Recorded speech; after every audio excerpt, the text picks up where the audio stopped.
नमस्कार आप लोगों को। गुरु जी प्रणाम। नमस्कार गुरु जी। प्रणाम सर। प्रणाम गुरु जी। प्रणाम प्रणाम प्रणाम प्रणाम गुरु जी। प्रणाम प्रणाम नमस्कार। प्रणाम गुरु नमस्कार। जी। प्रणाम गुरु जी। प्रणाम दीदी। प्रणाम राजीव जी। प्रणाम प्रणाम गुरु जी। प्रणाम सुधीर जी। प्रणाम बिराड़ी जी। नमस्कार। नमस्कार गुरु जी। बिल्कुल नमस्कार। और बताएं क्या हाल चाल है आप लोगों के? बहुत बढ़िया गुरु जी, सब अच्छा है। हम अपने स्थान पे नहीं हैं, ठीक है। जी जी। तो फिर भी हम सोचे कि आज हमने कहा है कि भाई ओपनिंग रहेगा तो ओपनिंग हो जाए। 1 घंटा समय जो है सो आप लोगों के साथ गुजारें, ठीक है ना। तो जी इसीलिए हमने शॉर्ट सूचना पर आप लोगों को ज्वाइन करने के लिए बोला, ठीक है। जी। क्योंकि मैं अपने होम टाउन आया हुआ हूँ, तो उसमें जो है सो मैं वापस आ गया समय से, तो हमने कहा कि जुड़ लेते हैं। उसके बाद का दोनों क्लास फिर कैंसिल है, ठीक है ना। तो सबसे पहले तो आप लोग आपस में अपना अपना परिचय दे दीजिए। सब अलग अलग ग्रुप से जुड़ रहे हैं, जी। तो सब एक दूसरे को जान लेंगे। तो अल्पना जी आप ही शुरू कीजिए। गुरु जी प्रणाम। हाँ, मेरा नाम अल्पना शुक्ला है। मैं जमशेदपुर टाटा नगर में रहती हूँ और गुरु जी के साथ में पिछले ऑलमोस्ट 3 साल से कोविड के समय से ही मैं जुड़ी हुई हूँ। मैंने एपीए का क्लास किया, कैरियर कैप्सूल का क्लास किया, प्रश्न एंड वर्ष का भी क्लास किया, मुहूर्त का भी क्लास किया गुरु जी से। और हमेशा कोशिश करती हूँ कि जो भी क्लास आए गुरु जी का मैं कर सकूँ। अप्लाई करने का भी प्रयास कर रही हूँ, करती हूँ थोड़ा। तो यही है। और बाकी मैंने अपना ज्योतिष सीखना इसलिए शुरू किया क्योंकि मेरे को लगा कि जैसे गुरुजी हमेशा बोलते भी हैं कि खुद स्वाध्याय करके सीखो, तो कोशिश करती हूँ कि स्वाध्याय करके सीखूं जिससे कम से कम किसी परेशानी में पढ़ूं किसी से। और अगर कोई जानकारी चाहिए होती है तो गुरुजी के पास ही आती हूँ और कहीं नहीं जाती हूँ। तो ये एक संक्षिप्त सा छोटा सा परिचय है। और अगर आप लोग को और कुछ पूछना हो तो आप लोग पूछ सकते हैं मेरे से। ये पढ़ती है। दिलीप तिवारी जी आवाज मिल रहा है? अनम्यूट कर लीजिए फिर बोलिएगा। गुरुवार प्रणाम। प्रणाम प्रणाम। गुरु जी थोड़ा ट्रेवल में है अभी, हम 2 मिनट बाद 5 मिनट बाद बात करते हैं। चलिए बहुत अच्छा। सिद्धांत अरोरा जी। नमस्कार गुरु। नमस्कार नमस्कार। हाँ जी, मैं सिद्धांत अरोरा हूँ, दिल्ली से हूँ। और गुरु जी के साथ ये सितंबर वाला जो एपीए बैच है उसमें भी हूँ। अभी वो कंटिन्यूअसली चल रहा है। साथ में हमारी सुबह की क्लास होती है आज संडे की, तो वो भी कर रहा हूँ। और साथ में अब रेमेडी कोर्स के लिए भी मैंने आया हूँ। वैसे मैंने काफी यूट्यूब में बहुत एस्ट्रोलॉजी सीखने की कोशिश की थी अपने आप से। उसके बाद मुझे एकदम गुरुजी का चैनल मिला और मैंने यही देखा कि जो चीज गुरुजी बोलते हैं वो सबसे अच्छी लगती है मेरे को। और उनका आप बहुत ही अच्छे टीचर हैं। मेरे को बहुत अच्छा लगता है आपसे पढ़ के, तो इसीलिए मैं और एंगेजमेंट बढ़ाना चाहता हूँ और भी चीजें सीखना चाहता हूँ जितना मुझे अपॉर्चुनिटी मिले। Thank you. चलिए बहुत धन्यवाद। प्रशांत गुप्ता जी। गुरु जी प्रणाम। प्रणाम प्रणाम। मेरा नाम प्रशांत गुप्ता है। वैसे मैं यूपी चित्रकूट से बिलोंग करता हूँ, बट अभी मैं ग्रेटर नोएडा में रहता हूँ। मैंने एपीए 15 का कोर्स ज्वाइन किया था आपके साथ में। अच्छा एंड अच्छा। मुहूर्त के कोर्स में मैंने ज्वाइन किया था, बट अनफॉर्चुनेटली मैं क्लासेस कंटिन्यू नहीं कर पाया कुछ पर्सनल रीजंस की वजह से। तो अब मैं मुहूर्त के वीडियोस देख रहा हूँ। तो ये तो आपसे डायरेक्ट कनेक्शन था। इनडायरेक्ट कनेक्शन पिछले 4 सालों से कंटिन्यूस आपके वीडियोस देख रहा हूँ। जब मेरे मन में आया एस्ट्रोलॉजी सीखने का, तो बहुत सारे वीडियो सर्च किए और फिर यूट्यूब में अचानक आपका वीडियो मिला। आपके बहुत सारे वीडियोस देखे। जो पढ़ाया आपने वो बहुत अच्छे से समझ में आया और उस पर जो अप्लाई किया तो वो सब उसके रिजल्ट्स भी मिलने चालू हुए। तो तब से आपसे जुड़ा हूँ, फिर एपीए 15 मुहूर्त और अब रिमेडी कोर्स में। अगर परमिट होगा तो फिर मेडिकल क्लास में भी जनवरी 25 जो आपको जरूर जरूर। जनवरी फरवरी में तो मेडिकल जून में शुरू होगा, जून जून में की शुरू होगा। तैयारी कीजिएगा। जून हाँ, की तैयारी। जी गुरु जी। अब जो है ना साल में एक ही बार मेडिकल और एक ही बार प्रश्न एंड वर्ष होता है, जी और ये जो मेडिकल है ये भी एक ही बार हो पाता है, ठीक है ना, क्योंकि समय नहीं है कि लोगों का होता है कि 2 बार क्लास होता था पहले, जी लेकिन अब सोचता हूँ कि एक ही क्लास में जितने लोगों को आना है आए, तो वो संभव नहीं हो पाता। मेडिकल के लिए तैयारी करना है तो जून से आने का प्रयास कीजिएगा, ठीक है। बिल्कुल गुरु जी बिल्कुल। जी आप विकास जितने गुप्ता जी, कोशिश करते हैं। जी बहुत गुरु जी प्रणाम। प्रणाम प्रणाम। मैं पहले ग्रेटर नोएडा में था, अब मैं गुड़गांव में शिफ्ट हो गया हूँ। एंड अच्छा है। मैंने आपके सारे बेसिक वाले वीडियो देखे थे, वो अच्छे लगे। फिर मैंने आपके AP16 कोर्स ज्वाइन करा। मतलब जितनी अच्छी क्लैरिटी मुझे उस कोर्स से मिली और कहीं किसी से नहीं मिली। आई थिंक पूरे बेसिक्स भी, एडवांस, गोचर दशा एकदम क्लियर हो गया था। तो लगा कि लोगों को बता तो नहीं कि होगा क्या, लेकिन ठीक कैसे करना है वो एक कमी थी। इसलिए सोचा कि आपके ही कोर्स करूंगा, जो भी करूंगा आगे भी, ये वाला भी आगे भी सारे आपके ही कोर्स करूंगा, ज्योतिष में पकड़ बनाने के लिए। बढ़िया है बढ़िया है। कल्पना जी, आप सृष्टि चौधरी के नाम से जुड़ी हैं आज। जी सर। नमस्कार सर। हाँ, मेरा नाम कल्पना है, मैं दिल्ली से हूँ। और मैंने आपका APA17 किया था, तो हम्म। उसके बाद अब ये रेमेडी कर दी हूँ और प्रैक्टिस करती हूँ। और जितने भी आपकी ऑनलाइन लाइव वीडियो होती हैं सब देखती हूँ कंटिन्यूअस, एक भी नहीं छोड़ती। चलिए बहुत बहुत धन्यवाद। तो हाँ, जैसे जैसे टाइम मिलेगा समझ में आता रहेगा, आगे भी करते रहेंगे, जो भी चलता रहेगा। चलिए बहुत धन्यवाद। Thank you sir. बहुत बहुत धन्यवाद। BRD जी। नाम गुरु जी। प्रणाम प्रणाम प्रणाम। मैं संकेश्वर कर्नाटक से हूँ। गुरु जी का 800 से ज्यादा वीडियोस देखा है और उसका नोट्स भी बनाया है। गुरु जी के साथ बहुत सारे भी कोर्सेज किया हूँ, और जो भी आने वाले कोर्सेज है वो उसको भी मैं डायलिसिस कंटिन्यू पे थे करना तो वो चाहता हूँ। BP उनका डाउन। अभी तो रेमेडी क्लास में ज्वाइन किया हूँ। और आप गुरु कौन का से बैच में थे APA के? APA14 गुरु जी। अच्छा, वेरी गुड वेरी गुड। आपका आशीष बना रहे बस। अरे बस बस आप लोगों का प्रेम बना रहे। गुरु जी हम बोला। प्रे ना रुक जाइए अब। प्रेम शंकर प्रसाद जी, अनम्यूट कर लीजिए।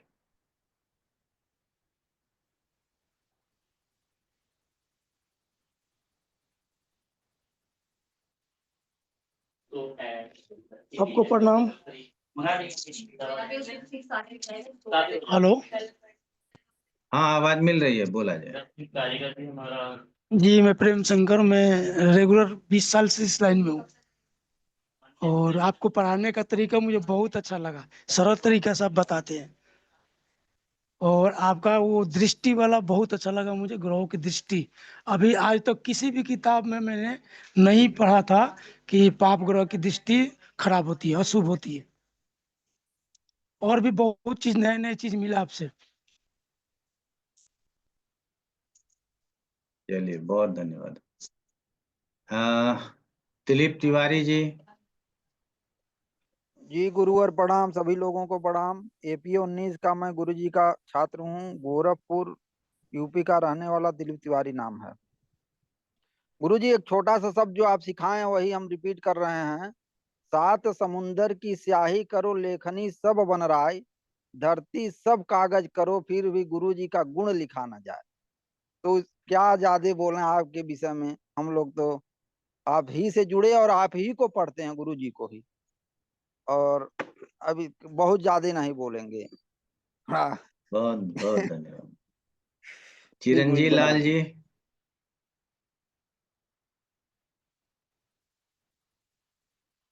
अनम्यूट कर लीजिए चिरंजीव लाल जी, आपके दर्शन हो गए, बहुत बहुत धन्यवाद आपका।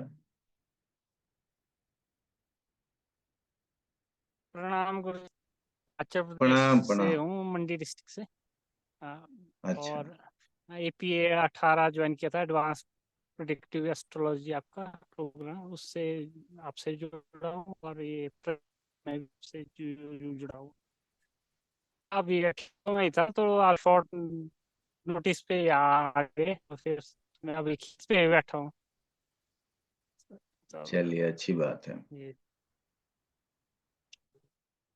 जितेंद्र राणा जी।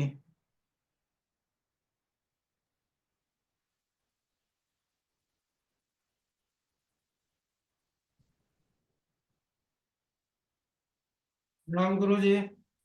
प्रणाम प्रणाम।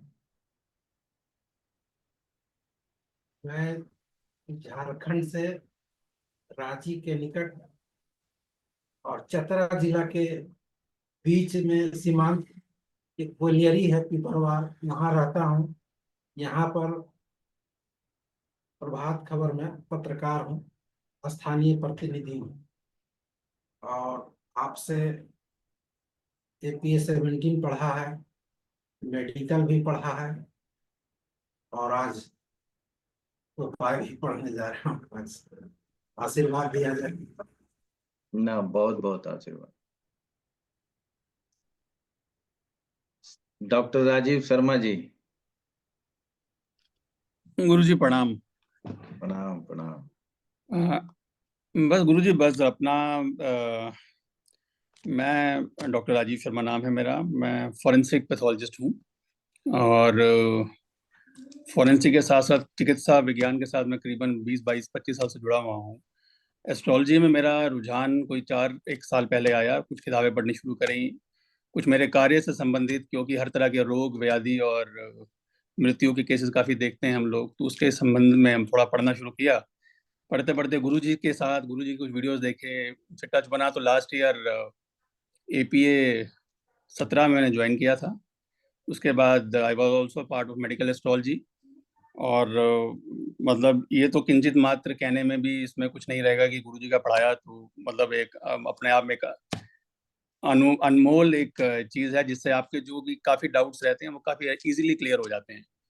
तो जो APA में हमारा बेस बना और वो जो डाउट्स काफ़ी क्लियर हो गए, वो मेडिकल एस्ट्रोलॉजी में वो बढ़िया हो गए और अब इतने अच्छे हो गए। अब गुरुजी भी जानते हैं, हम भी करते हैं, तो 90-95% तक तो बीमारी पकड़ के, बीमारी तो वैसे भी थोड़ा बहुत समझ में आती है, लेकिन इसके हिसाब से भी पकड़ के उसका उस तक पहुंच जाते हैं।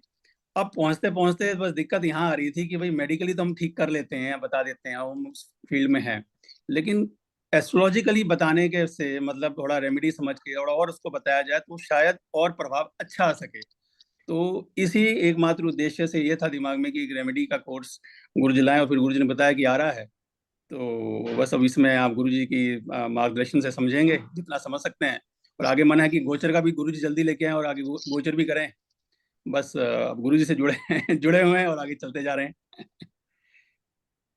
हाँ, गोचर के सिलेबस का डिमांड बहुत था, वो मैंने बनवा दिया है। हाँ गुरुजी, बहुत सारे लोग तैयार हैं, बस पुराने बैच के। आपके कोर्स का इंतजार हो रहा है, बस अब आप शुरू करेंगे। अब और 15 मार्च के बाद 30 मार्च से डेट डिसाइड कर दिए हैं। हाँ जी, हाँ जी, तो बस उसी का इंतजार है। अब जब जैसे स्टार्ट करेंगे आप तो फिर जुड़ेंगे आपके साथ उसमें भी। हाँ, क्योंकि ना अभी इसलिए प्रारंभ नहीं किए कि अब जो है ना 1 महीना 1.5 महीना डिस्टर्ब रहेंगे थोड़ा।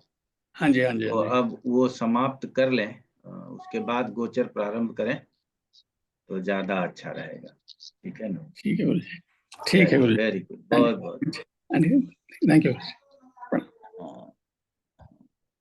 सुधीर जी। गुरुजी नमस्कार। गुरुजी नमस्कार नमस्कार। मैं डिब्रूगढ़ असम से हूँ और मेरा मन किया कि मैं एक साल, सभी को नमस्कार, और मेरा 1 साल पहले मन किया कि मैं भी ये चीज सीखूं एस्ट्रोलॉजी। तो इसके लिए सीखने के लिए मैं आया यहाँ आपके पास। मुझे जयपुर से लिंक मिला, मुझे एक आदमी है मेरे रिलेटिव, तो वो जयपुर से मुझे लिंक दिए हैं। मैं उनसे पूछता था कि मैं किससे सीखूं, कैसे सीखूं, तो आपका लिंक मिला, वो लिंक भेजे आपका, तो उसके बाद मैं आपसे जुड़ पाया।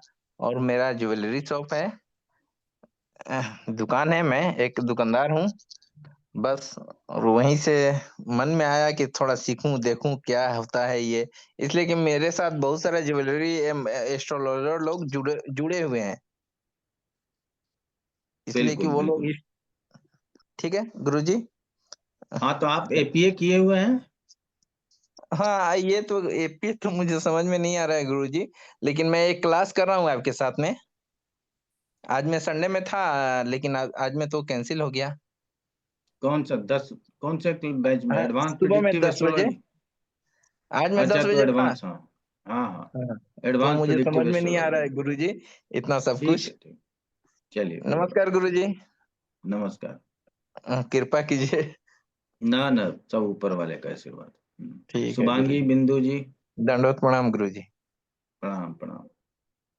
प्रणाम गुरुजी। प्रणाम सभी प्रणाम प्रणाम। सहपाठियों को। मैं महाराष्ट्र के छत्रपति संभाजीनगर से हूँ, मतलब पुराना नाम औरंगाबाद। मैंने एपीए 6 ज्वाइन किया था सबसे पहले, उसके बाद में गुरुजी से जुड़ी रही हूँ। करियर कैप्सूल, मेडिकल, मीनू जी के प्रैक्टिस बैचेस 2-3 किए हैं, और हमेशा चाहती हूँ कि गुरुजी से कुछ ना कुछ पढ़ती रहूं। मैं भी गोचर के क्लास का बहुत इंतजार कर रही हूँ और करना चाहती हूँ। प्रणाम। प्रणाम प्रणाम। मीनाक्षी जी। नमस्कार सर, मैं आपका 21 वाला एपीए बैच कर रही हूँ और मुझे बहुत मजा आ गया। मेरे को सच बताऊं, मुझे बहुत मन था कि जैसे यूट्यूब पे दिखाते हैं ना, वो हिंदी में बोलते हैं, इंग्लिश में बोलते हैं, पर जो संस्कृत का असली जो समझाने का है वो कोई नहीं करता है सिवाय आपके। इसलिए मुझे बहुत इंटरेस्ट आया। मैं तो अब आपके सारे करने वाली हूँ। जितना सुनती हूँ आपको उतना ऐसे दिमाग में ना घुस जाता है, बाकी किसी का नहीं घुसता। तो मुझे बहुत अच्छा लग रहा है। चलिए, आप 21 में हैं और आप आ गए, इसके लिए आपका वेलकम। थैंक यू जी, ठीक है थैंक यू ना? So much sir. हाँ, चलिए। शालिनी शर्मा जी।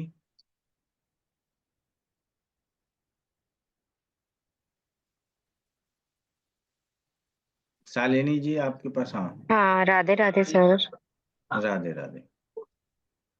सॉरी सर, मैं अभी ट्रेन में हूँ तो कुछ नहीं, मेरा इंटेंशन है सीखने का। आपके साथ जुड़ रही हूँ तो इसलिए मैं ज्यादा कुछ बोल नहीं रही हूँ। ट्रेन में ट्रेवल कर रही हूँ, प्रयागराज से आ रही हूँ अभी। बहुत बहुत मुबारक हो आप। जी जी, धन्यवाद गुरु जी। ईश्वर का आशीष मिले। चलिए, अच्छा जी है। Thank you sir. Radhe Radhe sir. और कोई रह गए हों अपने हिसाब से? पंडित विशाल जी, गौतम जी। जी प्रणाम गुरु जी। प्रणाम प्रणाम। हम अभी से 16 जनवरी से बैच में जुड़े हैं। हाँ, आप भी और 21 में है लगता है। जी जी बिल्कुल। और ये बड़े सौभाग्य की बात है कि हमें ये प्लेटफॉर्म मिला, क्योंकि पूरी उम्र बीत जाती है भटकते भटकते, लोगों को रास्ता नहीं मिलता, मंजिल की तो बात ही बहुत दूर है। और हम इस उम्र में और आपसे जुड़े, ये हमारे लिए भी और जितने भी ये हमारे ये दोस्त हैं, बड़े हैं, भाई बहन हैं, इनके लिए भी बहुत सौभाग्य की बात है कि ऐसे प्लेटफॉर्म पे पहुंचे जहां कम से कम सत्य बताया जाता है, और हम भी लोगों को ना भटकाएं, इसी लेवल पे हम जाके पहुंचे और इतना ही अच्छा हम सीखें। क्योंकि जीवन एक बार मिलता है, भलाई करना बहुत ही मुश्किल है आज के दिन लोगों की, और जब ज्ञान नहीं होगा तो भलाई कैसे कर पाए। बिल्कुल। जी गुरु जी, बस आपका चलिए, आशीर्वाद इसी प्रकार मिलता रहे। बिल्कुल बिल्कुल मिलता है। तो सबसे पहले तो कहेंगे, और कोई बच्चे हों तो अपना परिचय दे सकते हैं, ठीक है ना? उसके बाद बहुत लोग हमसे ना कभी कभी प्रश्न कर लेते हैं, यूट्यूब में क्लास में कर लेते हैं, लाइव में या फोन पे कर लेते हैं कि गुरुजी आप यूट्यूब पे रेमेडी नहीं बताते हो और आप क्लास में रेमेडी बताते हो, इसका क्या कारण है? तो सबसे बड़ा कारण जो है वो ये है कि अगर हम एक रेमेडी बताएं तो जो वर्तमान समय में ज्योतिषियों की सुन के ज्योतिष करने की आदत है, वो उसको सुनेंगे और उड़ जाएंगे, और पता नहीं फिर उस रेमेडी को किस किस तरीके से वो करवाएंगे। ठीक है ना। और रेमेडी को समझने के लिए ज्योतिष के ऊपर अच्छा पकड़ होना जरूरी है। इसीलिए हम कम से कम एपीए के बाद रेमेडी का कोर्स लेकर के आते हैं, ताकि लोगों को बहुत अच्छे तरीके से ये समझ में आ जाए कि हमको किसका रेमेडी कराना है और किसका नहीं कराना। सबसे पहले तो यही समझना जरूरी होगा कि रेमेडी की आवश्यकता है या नहीं है। ठीक है, अगर है तो जरूर कराएंगे, नहीं है तो फिर उसको आराम से बताएंगे, ईश्वर का नाम लीजिए जो सबको लेना चाहिए, और परेशान ना हो। जरूरी नहीं है कि सबको रेमेडी की जरूरत है।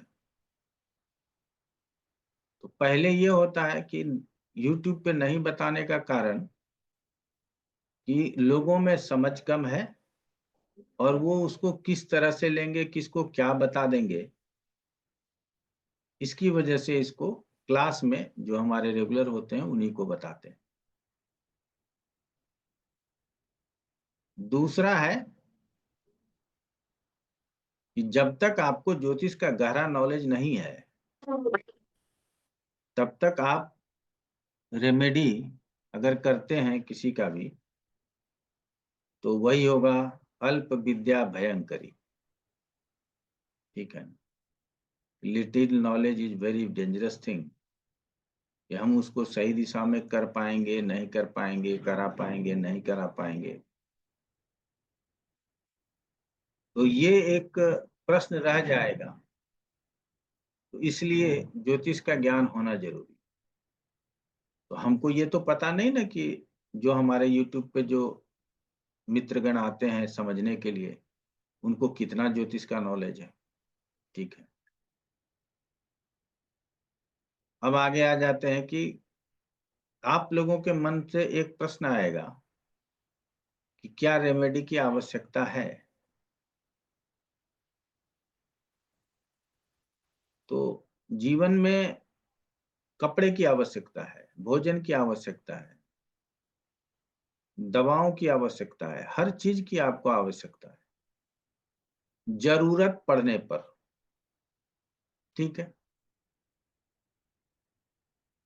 जहां बहुत ठंड होती है वहां जरूरत है तो आप गर्म कपड़े पहनते हो, जहां ठंड नहीं है, बहुत गर्मी हो गई, वहां आप हल्के कपड़े, कॉटन के कपड़े पहनने का प्रयास करते हो। ये क्या है? रेमेडी है। बरसात हो रही है, आप छाता लेकर के बाहर निकलते हो, रेनकोट पहनते हो। आप अगर फोर व्हीलर में सफर कर रहे हो तो वो भी बरसात में आपका बचाव करती है। बाइक पे चलते हो तो बरसात में आप भीगते हो, ये भी एक रेमेडी है। आप बीमार पड़ते हो तो डॉक्टर के पास जाते हो, डॉक्टर का सलाह मानते हो और उससे आप ठीक होते हो, ये भी एक रेमेडी है। और ये सफल रेमेडी है जिसका कि हमको डायरेक्ट प्रभाव समझ में आता है।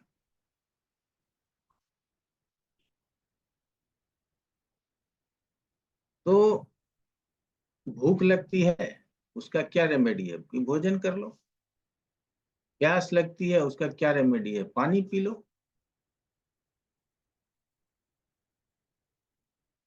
तो जीवन में कई प्रकार से हम नित्य किसी न किसी रेमेडी या उपाय कहें से गुजरते रहते हैं, और हमें इसकी जरूरत पड़ते रहती है, और अलग अलग तरीके से इसका निष्पादन करते हैं इसको। अब बात है कि ज्योतिष में क्या करना चाहिए, क्या रेमेडी से कोई लाभ मिलेगा। यदि मंत्र शक्ति से लाभ मिलता हुआ आप समझते हैं, यदि हम मंत्र करते हैं या आप 10 मिनट सिर्फ ध्यान में बैठ जाओ, आप अपनी स्थिति को बदलते हुए देखेंगे। आप 10 मिनट मंत्र जप कर लो, आप डेली नहीं करते हो, एक ही दिन करो, शांत मन से बैठ करके 10 मिनट जप कर लो। उसके बाद की स्थिति भले ही थोड़ी देर के लिए ही आपको बदला हुआ नजर आएगा। तो सबसे पहले तो यही है कि लाभ है, आप कितना कर पाते हो, कि कैसे कर पाते हो, इस बात को समझना सबसे ज्यादा जरूरी।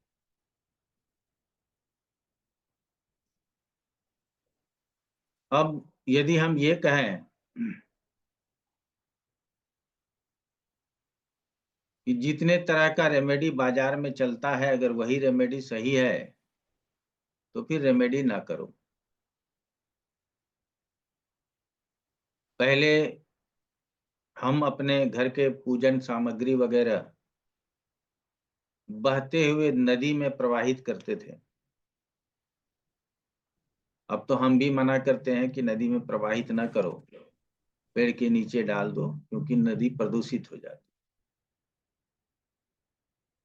और पेड़ के नीचे यदि आप फूल बेलपत्र आदि डाल देंगे तो वो सड़ेगा, तो उसको खाद भी मिल जाएगा। लेकिन वर्तमान समय में नदी की पवित्रता को समझते हुए हम इस बात को करते थे कि कोई भी चीज नदी में प्रवाहित करते थे, और खास करके ईश्वर से, भगवान से संबंधित कोई भी चीज हो उसको हम नदी में प्रवाहित कर देते थे। आप देखे होंगे किसी के घर में मूर्ति है, वो खंडित हो गया तो लोग नदी में डाल देते। अच्छा है, चलिए, ये आपकी श्रद्धा है। लेकिन वर्तमान उपाय में लोग नालों में भी बोलते हैं कि ये सामान नालों में डाल दो, ये सामान संडास में डाल करके फ्लश कर दो। अब कोई भी सामग्री नाले में डाल दें, कोई भी सामग्री फ्लश कर दें संडास में डाल करके, क्या उससे लाभ होगा? क्या आप इस बात को समझ सकते हो, सोच सकते हो? लेकिन ऐसा बताया जाता है। उसके बाद बताया जाएगा कि ये सामग्री को जमीन के नीचे दबा दो। ये नदी में डालना तक तो समझ में आता था, जमीन में दबाना क्या होगा, नाले में प्रवाहित करना, संडास में फ्लश करना। इस तरह के रेमेडी में हम अपनी बात करें तो लोग हमारी बात को भी हल्के में ले सकते हैं। लेकिन सबसे पहले तो आप लोगों को यही कहेंगे कि यदि आप, हम जो आगे पढ़ाएंगे उस प्रकार से रेमेडी को लेते हैं और विश्वास के साथ करते हैं तो उसका 100% लाभ मिलेगा। ठीक है। बाकी कई लोगों को सुनते होंगे कि ये पीपल का पत्ता तोड़ो, उसमें राम लिखो, हनुमान जी के चरणों में डाल दो। ये सब कोई शास्त्रीय विधि नहीं है। जिसके मन में जो आया हमने वही बता दिया और वही रेमेडी हो गया। ठीक है।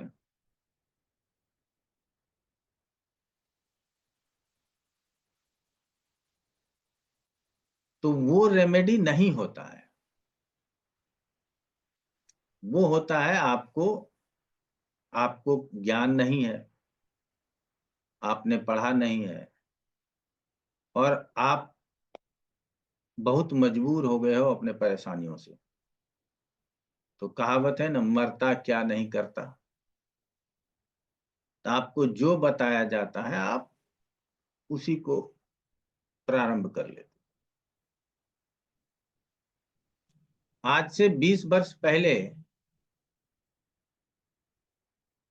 कहाँ शनि मंदिर था और कहाँ शनि को तेल से स्नान कराया जाता था।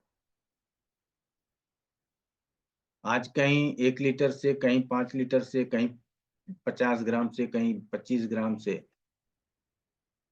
शनि के मूर्ति के ऊपर एक काले कपड़े का टुकड़ा, उसमें देखते होगे कि वो पेपर पिन होता है, वो डाल देते हैं, थोड़ा सा तिल डाल देते हैं और शनि के सिर पे चढ़ा देते हैं। एक दिन आप उतनी ही सामग्री अपने सिर के ऊपर डाल लो, फिर परेशानी महसूस कर लेना कि वो जो कागज का पिन है, वो जो तिल है, वो सरसों का जो तेल है, वो जो 4 दाने उड़द के हैं, क्या आपको परेशानी नहीं होगी? तो फिर आप शनि के सिर पे कैसे डाल रहे हो? लेकिन यही उपाय है और लोग करते हैं। पहले किसी भी मंदिर में आप नहीं देखे होंगे, या हम लोगों के सनातन धर्म में किसी भी मांगलिक कार्य में काले और नीले कपड़े का परहेज है। नीला तो फिर भी लोग चला लेते हैं, लेकिन काले कपड़े का परहेज है। किसी भी मंदिर में काले पत्थर नहीं लगते, लेकिन अब हर मंदिर के आगे एक शनि मंदिर बनता है जो काले पत्थर से बना देते हैं लोग। तो कुंभ में इन सब बातों पर विचार करके लोगों को आदेश देना चाहिए कि इस तरह का ना करो। शनि मंदिर बनाना ही है तो कहीं अलग बना लो, आपको काले रंग का बनाना है, पीले रंग का बनाना है, जैसा भी बनाना है बना लो।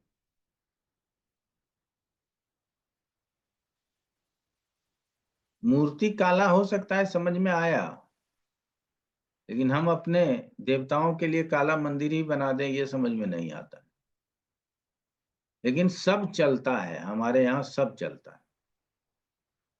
तो हम आप लोगों को कहेंगे कि अगर आप लोग भी इस तरह शनि का रेमेडी करते हैं तो सबसे पहले इससे बचिए। इससे आपको कोई लाभ नहीं होगा, कोई लाभ नहीं होगा। आप समय निकालते हो, तत्परता होती है, शनि मंदिर जाना ही जाना है,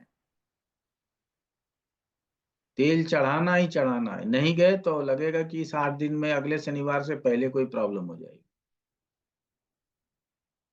इस वहम से निकलने का प्रयास करो। तो ऐसे जितने भी उल्टे सीधे रेमेडी आप करते हैं उससे आप बचिए। और हमको ये पता है कि आप लोग, या जो इस रेमेडी को कर रहा है वो भी ज्ञानवान है, लेकिन हमने पहले ही कहा ना कि मरता क्या नहीं करता। वो अपने परेशानियों को बड़ा समझता है और सोचता है कि ये इस रेमेडी से यदि ठीक हो जाए तो क्यों न कर लिया जाए, आसान ही तो है।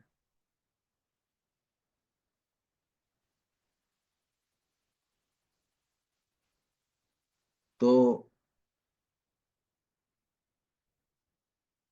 ऐसे रेमेडी से आप लोगों को बचना है, पहला।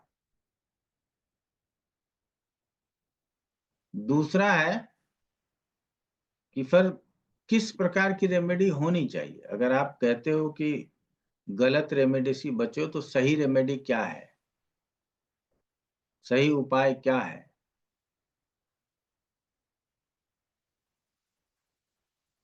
पहले तो हम जो हमारे पूजा पद्धति से हमें ज्ञात है, यजुर्वेद जिसका मार्गदर्शन करता है,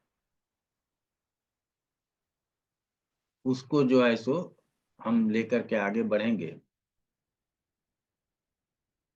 और उसके बाद जो हमारे बृहत होरा पराशर में लिखा गया है, उसको पढ़ करके हम लोग संपन्न करेंगे।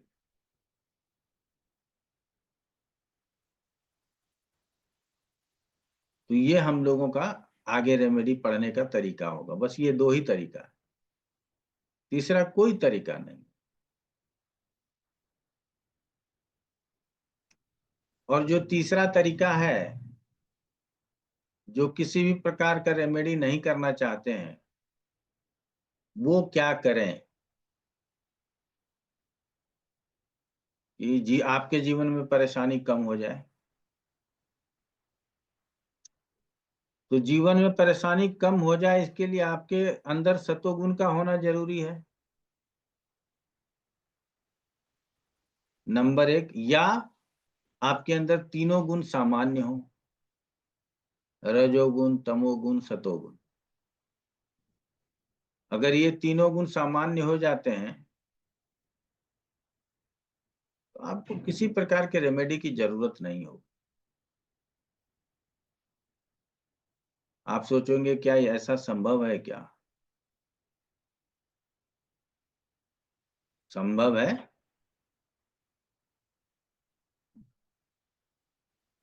इसके लिए अभ्यास करने की जरूरत है।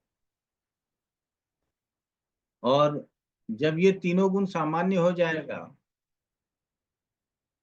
तो अपने आप मोक्ष मिल जाएगा। उसके लिए आपको अलग से कुछ करने की जरूरत नहीं हो।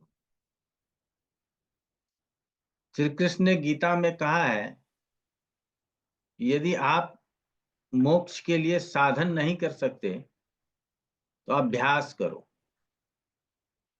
और वो अभ्यास नाम जप से भी प्रारंभ हो सकता है, कि हम हरि का कीर्तन करें, वो भी काफी है। लेकिन उससे भी एक सरल तरीका है, जिसको कि हमारे विद्वानों ने ही कहा है कि अष्टादश पुराणेषु व्यासस्य वचन द्वयम् परोपकाराय पुण्याय पापाय परपीडनम। अगर आप इस सिद्धांत से चलते हैं तो आपको जीवन में किसी भी चीज के लिए किसी रेमेडी की जरूरत नहीं।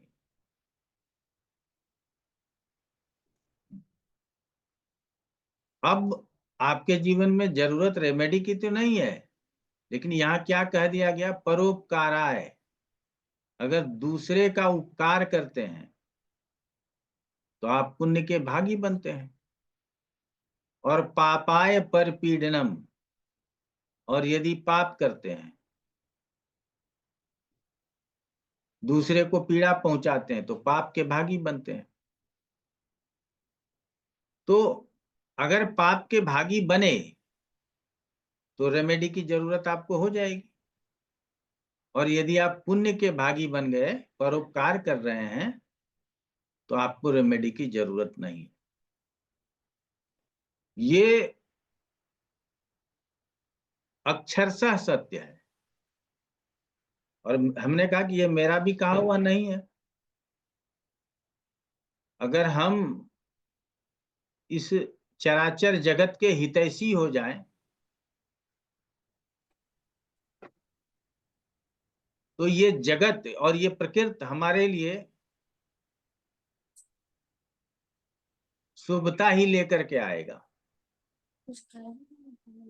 और हम जगत के यदि हितैषी नहीं हैं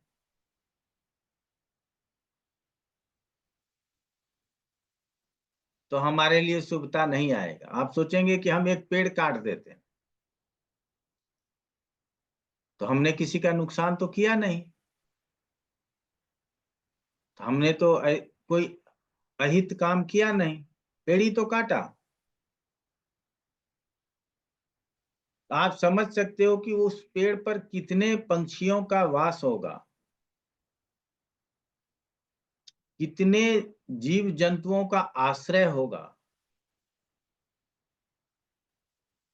तो वो आश्रय आपने छीना है।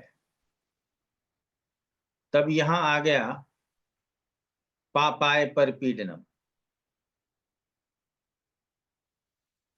तो पेड़ का काटना सिर्फ प्रकृति के साथ खिलवाड़ नहीं है, आप पाप के भी भागी बन जाते हो, क्योंकि न चाहते हुए भी आपने कितने जीवों का आश्रय छीन लिया। तो अगर ऐसे आचरण है तो आपको रेमेडी की जरूरत है। हम वास्तु में पढ़ाते हैं कि अगर आप वास्तु भंग करते हो, किसी मकान को तुड़वाते हो,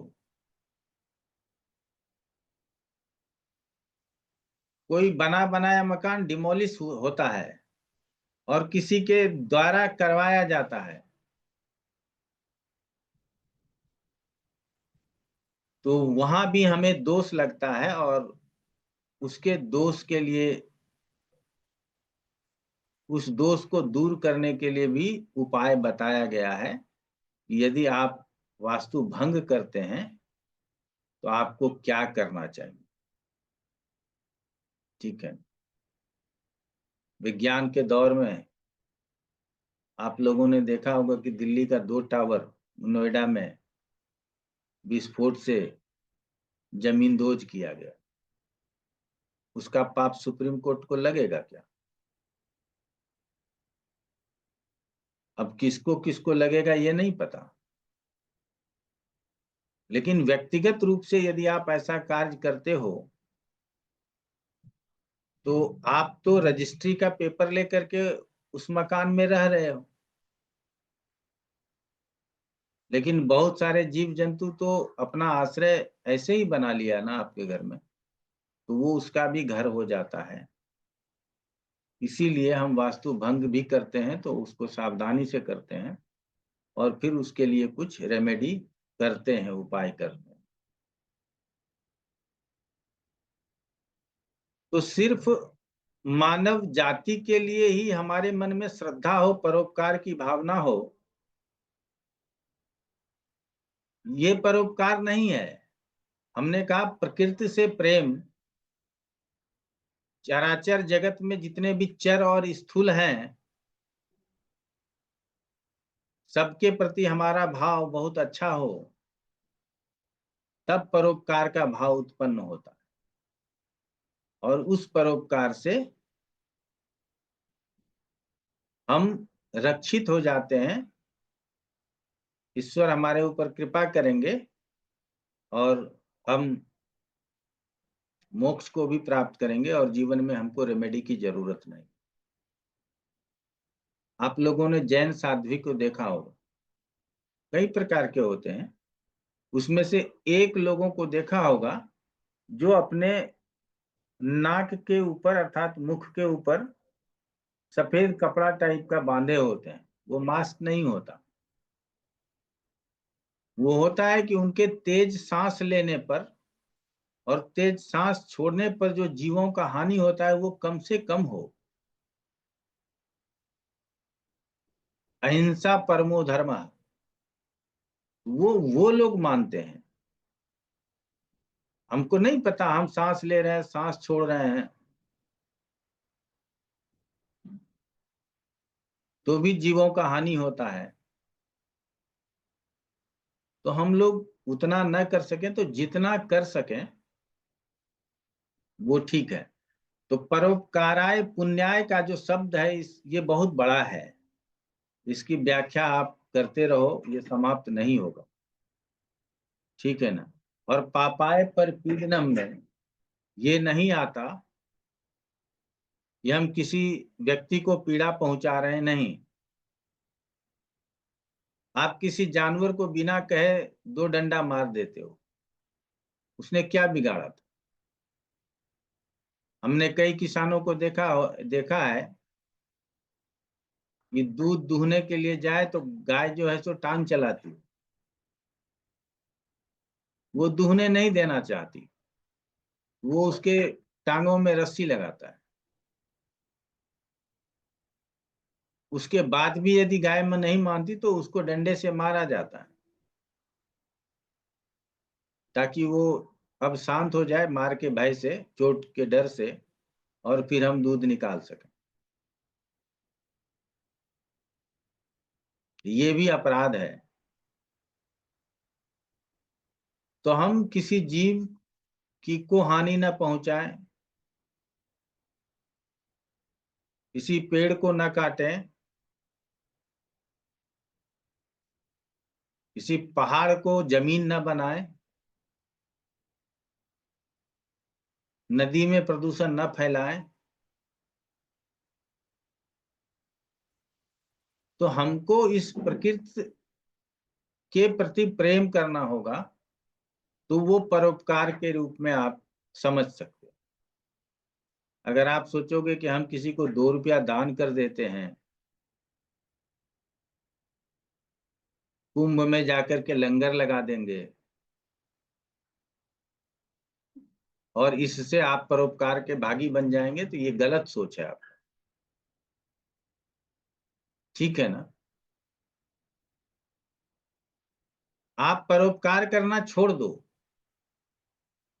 लेकिन उसके पहले दूसरों को पीड़ा पहुंचाना छोड़ो।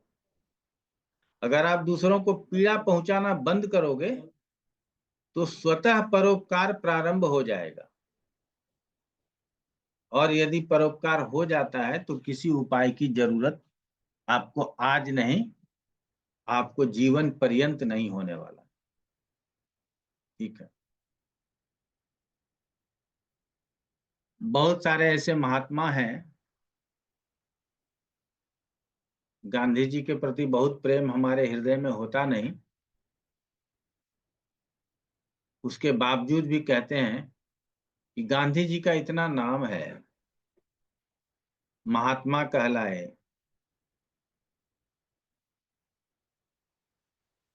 राष्ट्रपिता कहलाए।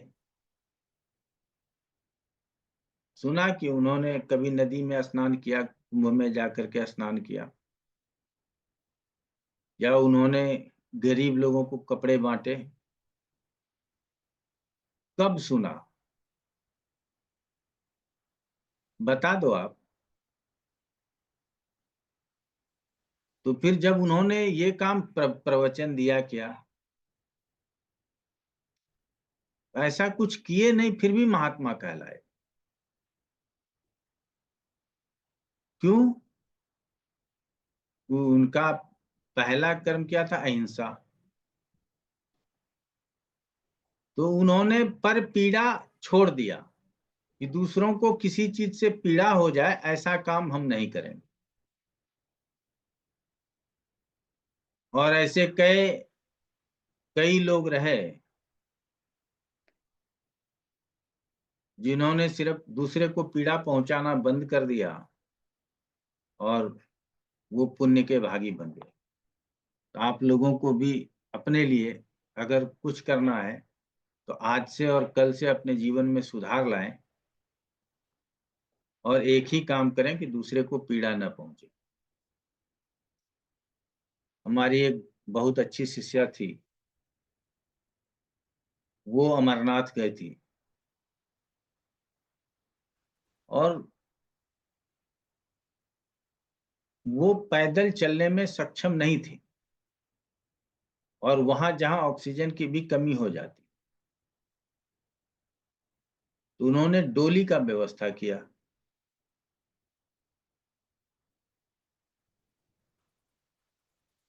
15,000 रुपये या 20,000 रुपये डोली वाला लेता था वहां तक पहुंचाने का और वापस लाने का। उन्होंने कहा कि गुरुजी अब कभी अमरनाथ तो नहीं जाऊंगी और किसी ऐसे जगह पे नहीं जाऊंगी जहां हमको किसी के शरीर के ऊपर चढ़ करके जाना हो। वो तो पैसे के लिए कर रहा है, लेकिन हम क्या कर रहे हैं? हमने उसको समझाया कि उससे पैसा मिला, उसको उसके बाल बच्चे का भरण पोषण हुआ, तो उसका लाभ तो तुमको मिलेगा। लेकिन वो बोली इसका पाप भी हमको मिलेगा कि हम उसके शरीर के ऊपर वजन बन के गए। और अगर आप नहीं जाते हो तो आप उसकी मदद नहीं करते, तो ये पाप है या पुण्य है?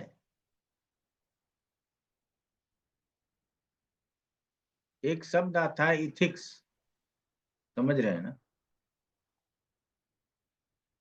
और मैं यदि इसके विषय में बोलूंगा तो आप लोग कहेंगे कि गुरुजी अलग से एक सब्जेक्ट पढ़ा दिए, ठीक है ना?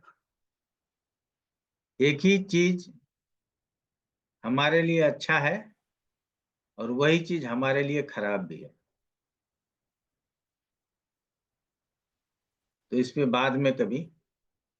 तो हमने कहा कि आपको अमरनाथ जाने पर तकलीफ हुआ कि हम किसी के कंधे पर बैठ करके गए, उसने हमारे वजन को ढोया, तो ऐसे ईश्वर के दर्शन करने से हमको क्या लाभ मिलेगा? वो इस पे रोने लगी थी, इतनी चली गई थी, इसीलिए मजबूरी था। और हम ही नहीं, हमारे पूरे परिवार किसी न किसी के कंधे पर थे।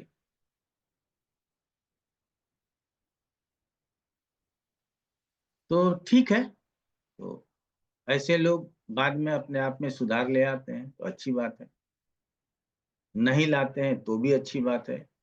वहां जो डोली वाले होते हैं उनका रोजी रोटी उसी से चलता है, और अगर वो सवारी न ढोएं तो उनके लिए आजीविका मुश्किल हो जाएगा, इसीलिए वो भी जरूरी है। तो हम आप लोगों से इतना ही कहेंगे कि अपने अपने हिसाब से पर पीड़ा को समझने का प्रयास कीजिए। यदि हम शारीरिक रूप से नहीं, किसी को मानसिक रूप से भी पीड़ित कर देते हैं, जिसमें कि निंदा चुगली आदि आता है, ठीक है ना? और हिंदुस्तान तो है कि आप सिर्फ बोलो कि हमने 100 ग्राम चावल लाए थे, और यही बात किसी को बताया आपने, वो जब 5 आदमी के पास जाएगा तब तक तो वो खीर बन जाएगा, ठीक है ना? दूध, चीनी, ड्राई फ्रूट्स कहाँ से उसमें आएगा, इसकी जरूरत नहीं है। आपको सिर्फ बोलना था कि हमने खीर बनाने के लिए चावल लाए थे, वो खीर बन के तैयार हो जाएगा। हमारे हिंदुस्तानी इतने समर्थ हैं वाक्पटुता में।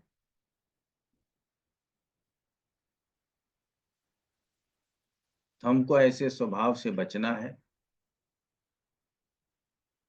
अगर कुछ हित कर सकते हैं तो अच्छी बात है, और अगर नहीं कर सकते हैं तो किसी का अहित ना करें, तो रेमेडी की कोई जरूरत नहीं, किसी भी प्रकार के रेमेडी की जरूरत नहीं। और यदि जाने अनजाने हमारे द्वारा पर पीड़ा होती है तो उसके लिए रेमेडी की जरूरत। कहा जाता है कि ब्राह्मण जो संध्या करते हैं, संध्या की पुस्तक है नित्यकर्म पूजा प्रकाश में, उसकी चर्चा की गई है। तो संध्या त्रिकाल संध्या है, 3 समय पे संध्या होती है, सूर्योदय से पूर्व, दोपहर में, मध्याह्न के समय, और सूर्यास्त से पूर्व। और ये त्रिकाल संध्या इतना ही है, ये रात में जो हमारे द्वारा पाप संभव है, हम गृहस्थ जीवन में हैं, हम पत्नी के साथ सोते हैं,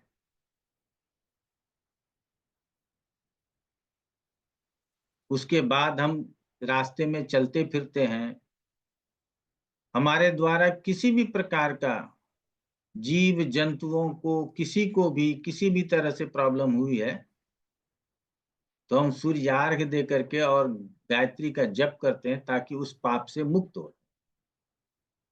तो त्रिकाल संध्या करने वाले ब्राह्मण धरती पर विलुप्त हैं, अब नहीं है, ठीक है ना? अगर कोई है तो वो महान आत्मा है, ठीक है? एक काल की संध्या आचार्य लोग, मंदिर में रहने वाले आचार्य आदि कर लेते हैं। त्रिकाल संध्या तो शंकराचार्य नहीं कर पाते, ठीक है ना? ये तय बात है, नहीं कर पाते, अपनी व्यस्तता में वो त्रिकाल संध्या भूल जाते।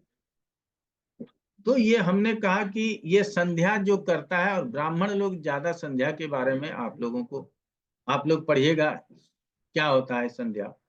अब गूगल क्या बताता है नहीं पता, हम कभी बता देंगे आप। वर्तमान समय में हम अपने सोसाइटी में देखते हैं कि लोग लोटे में जल लेकर के जा रहा है। कहाँ जा रहा है?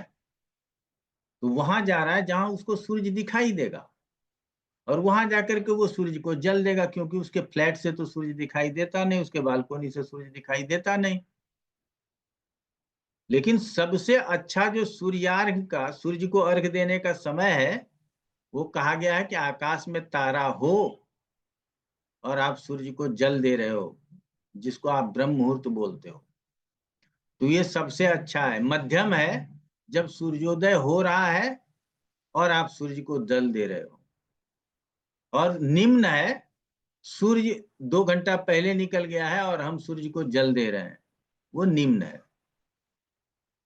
चलिए, आप उत्तम कीजिए, मध्यम कीजिए, निम्न कीजिए, सूर्य को ढूंढने की जरूरत नहीं है, कहीं से भी आप सूर्यार्घ दे सकते हैं, संध्या में ऐसा वर्णन है।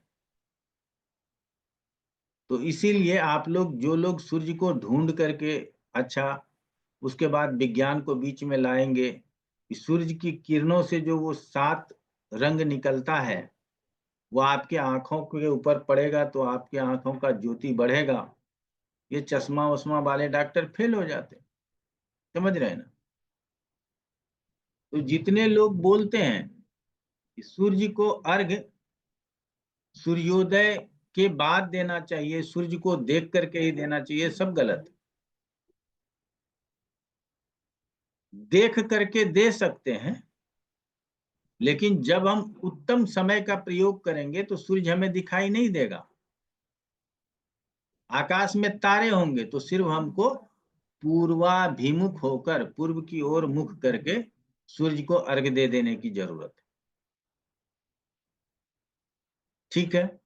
अब बाकी लोग, जिनको आता है संध्या वो अच्छा है, बाकी जिनको नहीं आता है वो अपने तरीके से ढूंढने का प्रयास कीजिएगा, नहीं मिलेगा तो हम आप लोगों को बता देंगे। तो ऐसे ब्राह्मण जो त्रिकाल संध्या करते हैं, उनको रेमेडी, किसी तरह की रेमेडी की जरूरत नहीं है। तो हमने 2 चीज बता दिया, एक ब्राह्मणों के लिए इसलिए बताया कि विशेष रूप से संध्या उसके लिए कहा गया। आप ब्राह्मण कौन? आप वेद पढ़ रहे हो, आप ब्राह्मण। आप गुप्ता हैं, शर्मा हैं, लाल हैं, अरोरा हैं, कोई मतलब नहीं। लेकिन आप वेद पढ़ रहे हैं, आप ब्राह्मण हैं, आपको सूर्यार्घ देना ही चाहिए। तो ये 2 ही लोगों को रेमेडी से लाभ है डायरेक्ट। तीसरा कौन है? जिसको रेमेडी करने की जरूरत नहीं है, वो है सन्यासी, जो अपने उपनयन का और शिखा का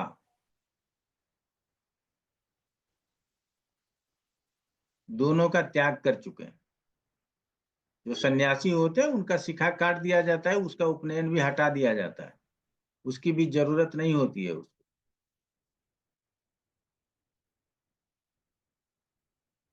अब न उसको आग छूना है, न उसको पैसा छूना है, न सोना चांदी छूना है।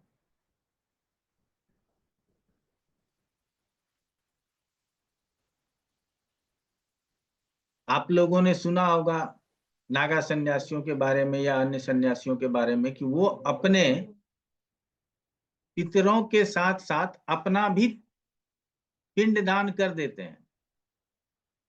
अब वो जीवित तो हैं, लेकिन वो भोग नहीं कर सकते। किसका? तो सांसारिक वस्तुओं का भोग करना उनके लिए मना हो गया है। अब जीवन यापन के लिए भोजन करना, पानी पीना, सांस लेना जरूरी है, तो इतना ही आप कीजिए। जब आप इतना ही करेंगे तो आपको फिर किसी रेमेडी की जरूरत है नहीं, क्योंकि सन्यास ले लिया तो गृह त्याग तो पहले ही हो गया। और सन्यास लेने वालों को भी यदि ममता बची रह जाए तो वो सन्यास न लें। मोह बचा रह जाए तो वो संन्यास न लें। हमने देखा कि कुंभ की घटनाओं को लेकर के योगी जी की आंखें जो है वो छलक गईं। आखिर इंसान है, ठीक है ना, इमोशंस उनके अंदर भी है, लेकिन रियल सन्यासी वही है जिनके अंदर अब कोई इमोशन नहीं है। तो ऐसे संन्यास ले लिए हुए व्यक्तियों को किसी रेमेडी की जरूरत नहीं। बाकी सबको रेमेडी की जरूरत। अब है कि कब जरूरत है। तो फिर से एक बार आप लोगों को कहेंगे कि अभी भी एक अवसर है आपके पास। यदि आप उसको फॉलो कर लेते हो तो आपको रेमेडी की जरूरत नहीं है। वो क्या है? व्रत और त्योहार। हमारे हिंदू संस्कृति में, हमने हिंदू संस्कृति बोला है, जो सनातन धर्म को मानने वाले हैं, उसमें व्रत और त्योहार जो है वो बहुत महत्व रखता है। पति के लिए करवा चौथ, पुत्र के लिए अहोई अष्टमी। आप साधारण समझिएगा कि पति का लंबी आयु हो, स्वस्थ रहे, पुत्र अच्छा रहे, उसके जीवन में कोई संकट ना आए।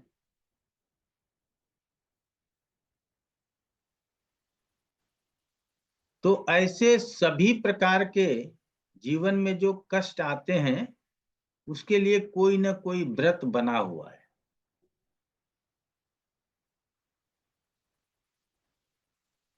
और अगर आप कुछ नहीं कर सकते तो पुरुष एकादशी का व्रत करें और महिलाएं प्रदोष का व्रत करें। अगर वो नियमित रूप से इस व्रत को करें,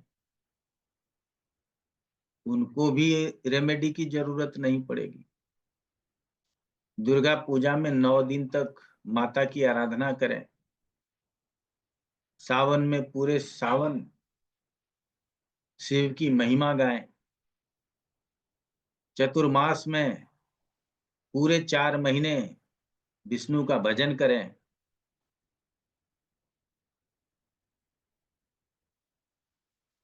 बाकी अन्य त्योहार आते रहते हैं, होली है, दीपावली है, हर किसी न किसी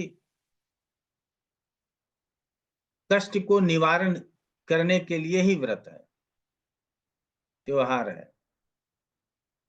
लेकिन अब क्या होता है, नहीं, अब हम लोग कपड़े अच्छे खरीद के पहन लेते हैं। दीपावली हो गई, क्या जितना अच्छा कपड़ा पहनते हैं, जितने तरीके से घर सजाते हैं, क्या वो तन्मयता हम पूजन में लगाते हैं? क्या सबसे कम समय पूजन में देते हैं।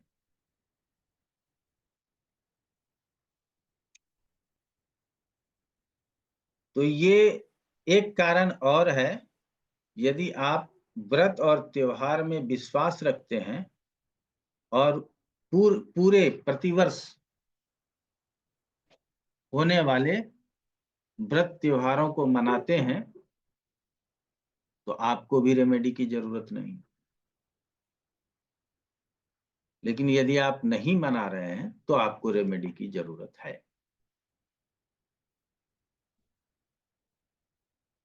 तो आज आप लोगों का अब ज्यादा समय नहीं लेंगे।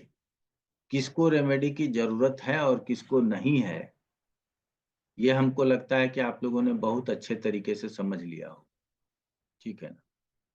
अब आगे रेमेडी किस प्रकार से देना है, इस विषय पर हम लोग आगे चर्चा कर लेंगे। क्लियर हो गया? अब आपके मन में यदि कोई प्रश्न आ रहा हो तो आप कुछ प्रश्न पूछ सकते हैं। बाकी अगले क्लास से हम लोग किसको जरूरत है, क्या करना है, इसके ऊपर चर्चा करें।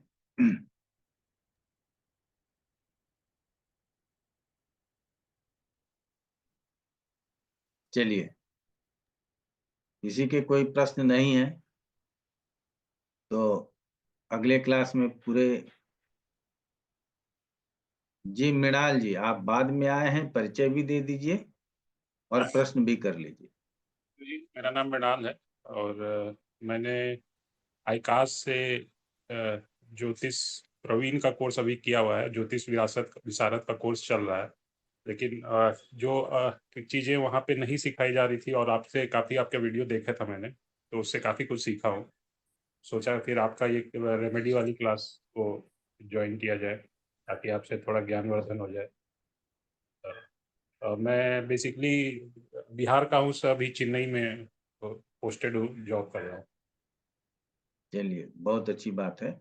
अगर आपने एपीए नहीं किया है तो आपको थोड़ा बहुत परेशानी होगा, लेकिन प्रयास कीजिएगा कि अगर आप हमारा वीडियो देखे हैं तो आप समझ जाएंगे। ठीक है ना?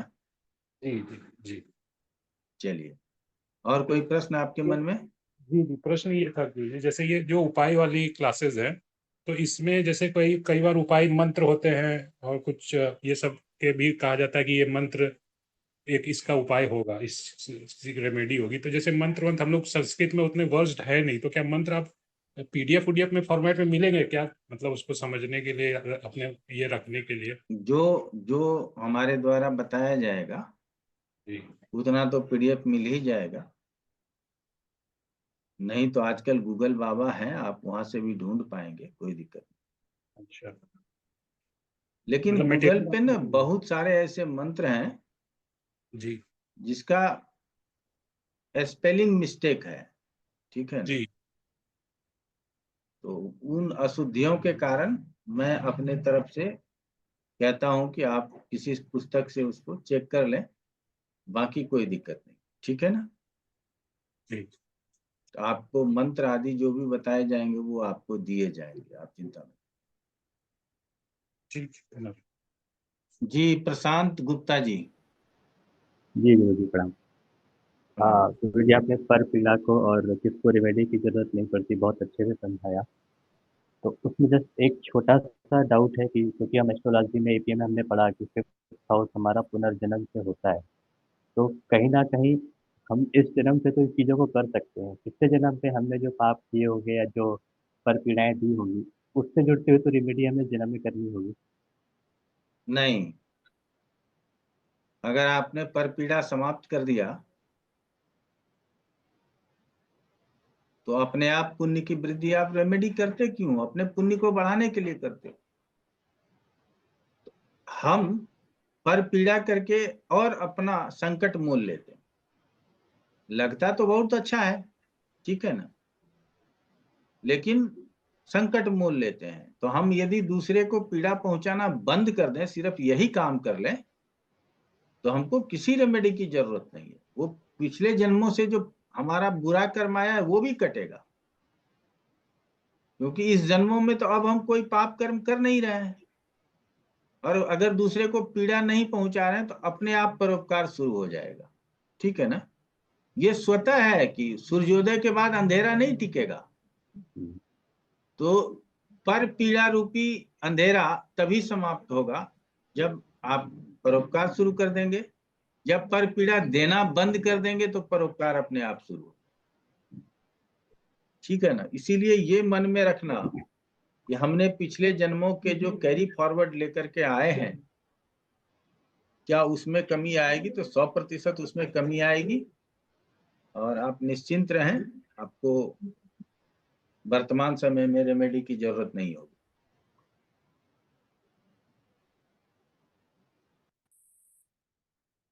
और किसी का प्रश्न?